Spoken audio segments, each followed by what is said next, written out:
Today, we are going to see how we can set up and control all the devices in your home using the KME Smart app. Open a web browser and search for KME Smart. Go to their website, click on Installation, scroll down, and download the files for Windows. There's also a version for Mac. Once it downloads, extract the folder. Then open the KME config file.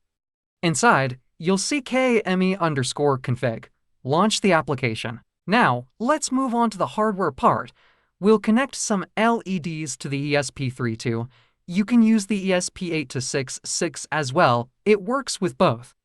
I connect LED 1 to pin 18, LED to pin 19, and the last LED goes to pin 21. All the LEDs connected with a 1 kilo ohm resistor. Then, I connect the ground to the LEDs. Then, connect the ESP32 to your computer. Open the application KME_config. In the top right corner, click the drop-down menu and select the port. Then, click Connect. Once it's connected, click Upload Firmware. It automatically detects the board and installs the firmware, so there's no need to select the board. Simple as that. After the firmware finishes uploading, it's ready for configuration. Click the plus icon in the top right corner. Select Relay. Again, click Relay because we have 3 LEDs connected to the ESP. Then, click each relay and select pin outputs. Choose pin 18 for the first LED, pin 19 for the second relay, and pin 21 for the last relay. And then click Upload to send the configuration to the ESP. Once it's uploaded, simply press and hold the boot button for 2 seconds to enable Smart Connect mode.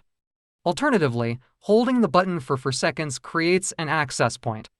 I'll be connecting via the access point method, but you can choose either option. Now, open the KME app. It's also available on iOS. Go to your Wi-Fi settings and select the access point created by the ESP.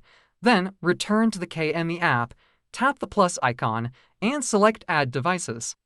Enter your Wi-Fi SSID and password.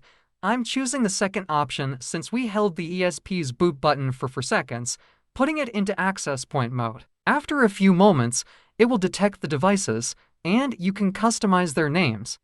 Finally, go back to the home screen where you'll see your devices added. And now you can control the LEDs using the KME app. There's much more you can do with it, and we'll explore that in future videos. See you next time.